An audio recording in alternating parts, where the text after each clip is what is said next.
8. मुझे ऐसा लगा जैसे मोनू की आवाज गूंज रही हो। अथर्व को बुला, अभी बोल उसको कि मोनू प्रेग्नेंट है, इसीलिए आई है। ये तुम क्या कह रही हो? मतलब आप क्या बोल रही हैं? प्लीज जरा धीरे बोलिए। अंदर आइए। या नहीं, अंदर कैसे आएंगी आप? यहाँ ओ, एक काम करिए, आप मेरे साथ चलिए। बहन चोदे, तुझे सुनाई नहीं पड़ती? अथर्व नु बुला, अभी बोल उसको कि मोनू। अचानक स्पाइडर सेंस की तरह मेरी भी कोई सेंस जनरेट हो गई, क्योंकि मुझे फील हो गया कि मेरे पीछे कोई है। मोनू खुद को तीसरी बार प्रेग्नेंट घोषित करने ही वाली थी कि मैंने उसके मुंह पर हाथ रख दिया। मेरा शक सही था, पीछे श्रेया खड़ी थी। वो सजी धजी एकदम परी लग रही थी, बस उसके फेस पर सीआईडी के एसीपी प्रद्युमन वाले एक्सप्रेशंस थे। ऐसा लग रहा था कि अभी बोलेगी, पार्थिव कुछ तो गड़बड़ है।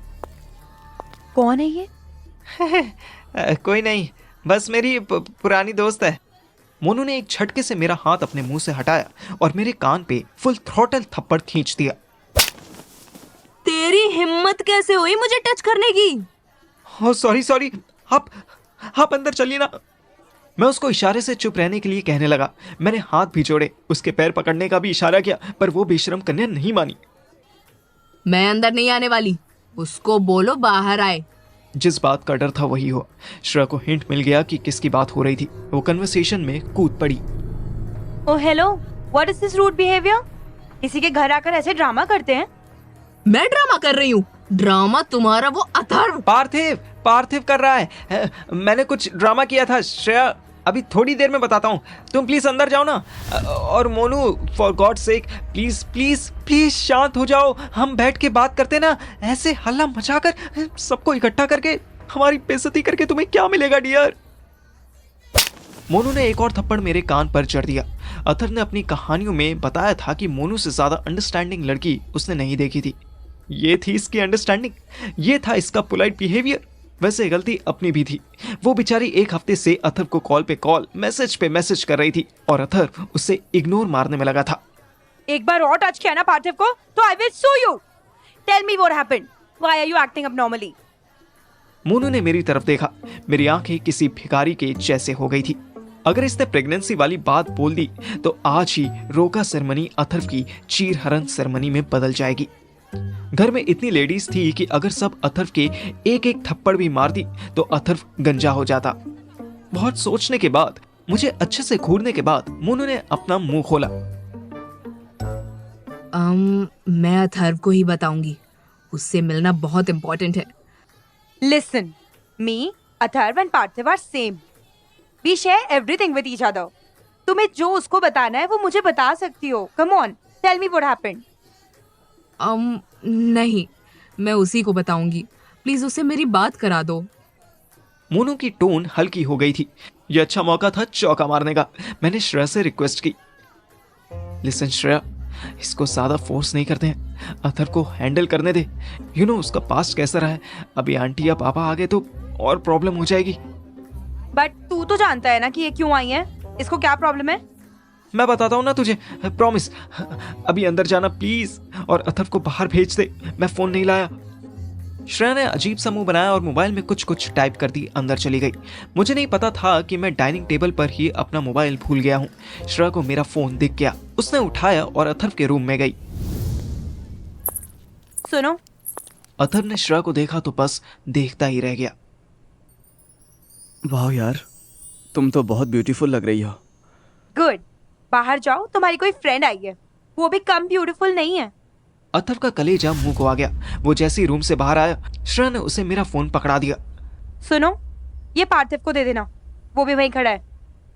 अथर्व बेचारा कुर्ते का बटन लगाता बाहर आया। क्या है यार, कौन है हमारा आज के? मोनू पर निगाह पड़ते ही अथर्व की सिट्टी पिट्टी गुम हो गई।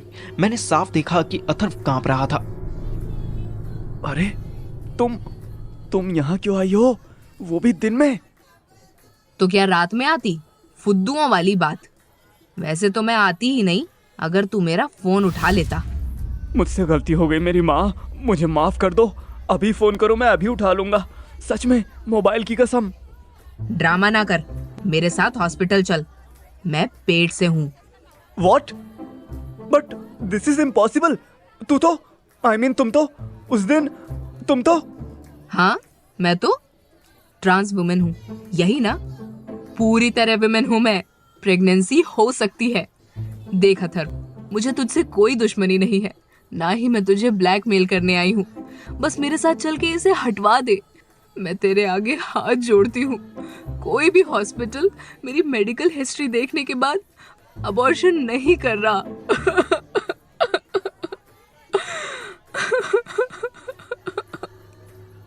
मोनू बोलते बोलते रोने लगी। क्या मेडिकल ट्रीटमेंट नहीं मिल पा रहा? मतलब मैं समझ नहीं पा रहा हूँ। और तुम रो मत प्लीज। सुनो, अच्छे काम करो, अभी तुम पार्थिव के घर जाओ, ठीक है? मेरे घर क्यों भाई? होटल ले चलते ना। अबे तू चुप रह। देखो, अभी तुम इसके साथ जाओ, ठीक है? हम शाम को बात करते हैं, please please, pretty please. Monu ने अथर्व की तरफ देखा। बेचारी की आंखें लाल हो रखी थी। मुझे लड़की पर दया आ गई। इतनी सुंदर, इतनी सेक्सी लड़की बेचारी अपनी ठरक के चक्कर में फंस गई। आफ्टर ऑल उसने अथर्व के डंडे करके उसे मिलने बुलाया था। खुद ही बोलती थी कि मेरे साथ प्रोटेक्शन यूज नहीं करोगे, बाकी सबके साथ करोगे। अब कर लो प्रोटेक्शन। ठीक है, मैं तेरा इंतजार करांगी, तू आ जाना प्लीज। मोनू ने मेरी तरफ देखा। मैं इशारा समझ गया और साथ चलने के लिए कहा। मेरा घर पास में ही है, बस 2 मिनट लगेंगे, आओ। मैं जा ही रहा था कि अथर्व ने टोका। सुन, ले अपना फोन लेकर जा। मैंने फोन लिया और सीधे जेब में रख लिया। अथर्व अंदर चला गया।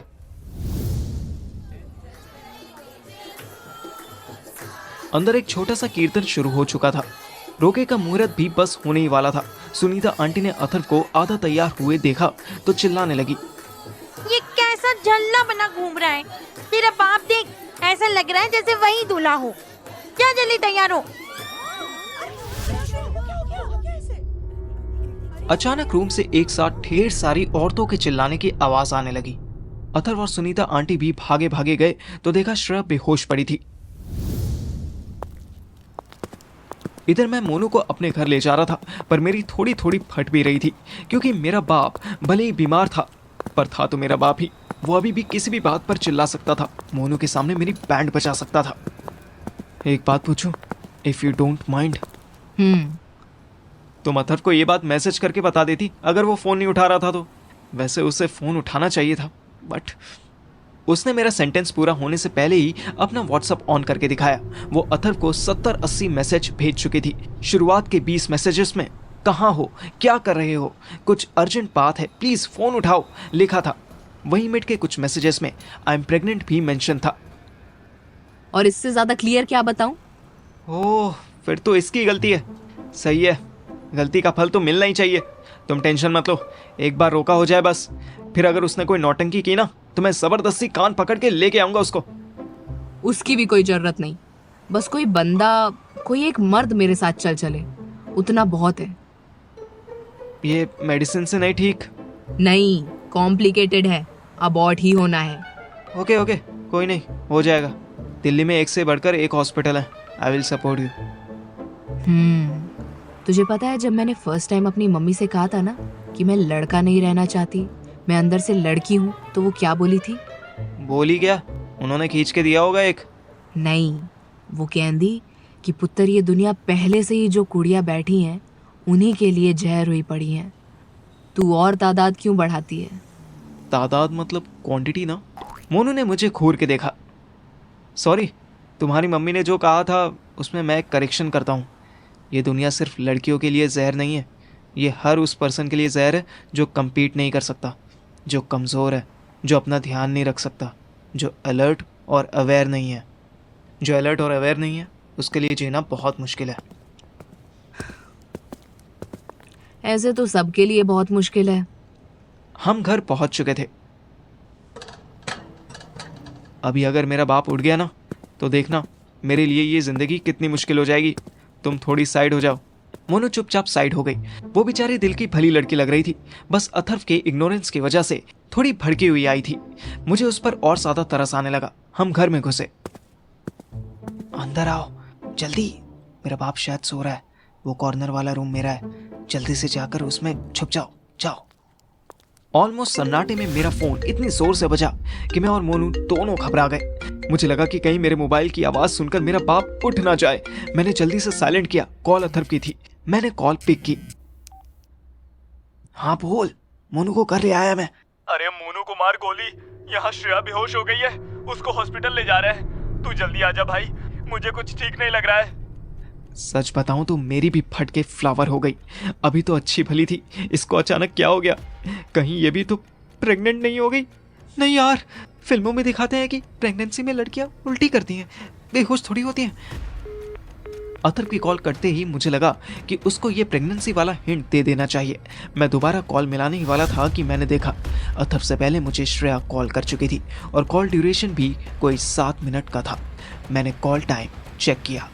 Oh fuck!